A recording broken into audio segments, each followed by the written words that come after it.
Welcome everyone to the Easter eggs, references, and overall fun facts about RWBY Volume 4. If you haven't seen the other two RWBY Easter egg videos, then be sure to check those out. But for now, let's begin. In the character short, when RWBY gets a call from her team, you can see that it's local area only, meaning that the fall of the cross-continental transmit tower is still affecting any long-range communication. Just turn it off. Without the CCT, there's no point. Communication down across the entire kingdom. No way to contact the outside world. This is bad, Crow. In episode 1, Ren and Nora are debating which variation of letters their team should be, Junior or Ranger, a debate that many fans of the show had up until Volume 4's release and subsequent confirmation. The title of the episode, The Next Step, may also be a reference to a previous episode back in Volume 1, The First Step. In this episode, RWBY also says bad landing strategy while falling through trees, another possible callback to that episode. You will be using your own landing strategy. Landing strategy! A portrait of the giant armor that Weiss fought back in the White trailer appears in Weiss's room.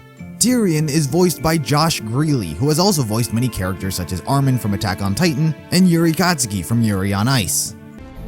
We're gonna need the best of you. The 7 soldiers most physically gifted and adept with their paring blades. I'm going to skate with everything I have out there today. I'll be the tastiest pork cutlet bowl ever. If I were you, I'd hunt her down, find her, and... well, she took your eye, didn't she? Arthur Watts is voiced by Christopher Sabat, who has voiced many popular characters in anime such as Vegeta, Piccolo, and Yamcha from the Dragon Ball series, and Roronoa Zoro from One Piece. What about her? Seems to me like this is Cinder's problem, not ours. Don't expect me to be soft on you like Goku was! You're in Piccolo's training camp now, and we don't rest until we succeed! But there's one thing a Saiyan always keeps! His pride! Charming demon. Sleepless night. Oscar Pine is voiced by Aaron Dismuke, most popularly known for voicing Alphonse Elric in Full Metal Alchemist. It's not any stray. He called to me. He's wet and hungry. Can't we keep him? I told you I'm not going, and I told you I'm done listening. In episode 2, the destroyed village that Team Ranger comes across, Shion, is a Japanese name for a flower. The Aster Tataricus is probably not how you pronounce that, but it means I won't forget you, or remembrance, the name of the episode.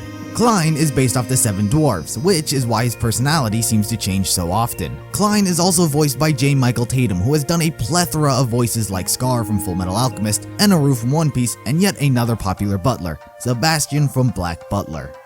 100 million votes? Body!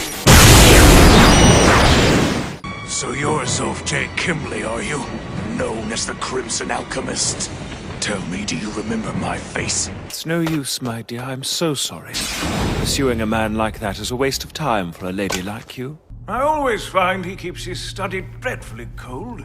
In episode 3, Sun refers to accompanying Blake as a journey to the east, referencing a journey to the west, the original story of which Sun's character was inspired from. This is gonna be great! Never been to Menagerie before. It'll be a regular journey to the east! During the shot of the Pistons on the boat, one of them has the letters RT inscribed on it, a reference to Rooster Teeth. While Yang is watching television, a few news channels can be seen. They are based on real American channels. Fox becomes Vox, ABC becomes VBC, and CNN becomes VNN. While Yang is changing through the channels, a portion of the breaking news towards the bottom of the screen has a clue from one of Rooster Teeth's other shows, 11 Little Roosters. In episode 4, Port's phrase, Mistral wasn't built in a day, refers to the phrase, Rome wasn't built in a day. But Mistral wasn't built in a day. Also, Oobleck's phrase, the Goliath in the room, refers to the phrase, the elephant in the room. Are we finally talking about the Goliath in the room?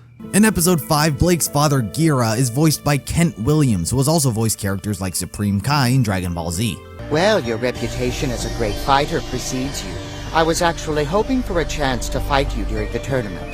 This is Corsic and Fennec Albane. They represent the White Fang here in Menagerie now. Blake's mom, Kali, is voiced by Tara Platt, who voices many characters in anime and video games, like Tamari from Naruto. The tuning exams are about to start. I've been busy running back and forth between your village and mine, getting ready for them. We were horrified when we heard the news.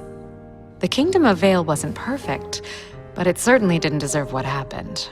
In episode 6, the village team ranger comes across Oniyuri, may be a play on words from the anime Yuri on Ice. In the same episode, during the fancy party, 2 co-founders of Team 4-Star, a group that abridges anime, are voice actors in the episode. Atlas, Mantle, you can't deny the economic disparity between the two. No! I asked for a double, son! This is completely watered down! In episode 7, Crow's line, "What's your favorite fairy tale?" is a nod to Ozpin's conversation with Pyranikos in Fall. What is your favorite fairy tale? The shadows during Crow's story is in the style of the World of Remnant series. Ilya is voiced by Jeremy Lee, who has done many voices for anime and video games, like Lucy Heartfilia from Fairy Tail, Asuna from Sword Art Online, and Gage from Borderlands 2. Open Gate of the Heart Constellation! Hello to you, my faithful 12 subscribers. Oh, 11. You shouldn't have come back. In episode 11, Blake saying, My hero. is a callback to Of Runaways and Stowaways.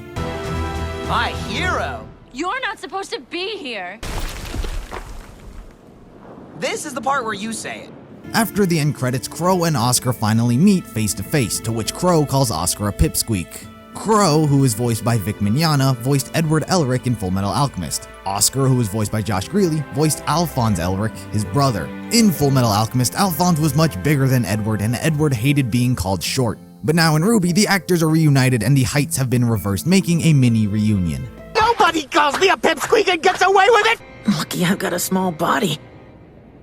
Oh no! I just called myself a tiny little pipsqueak! You know, I don't think they allow kids in here, Pipsqueak.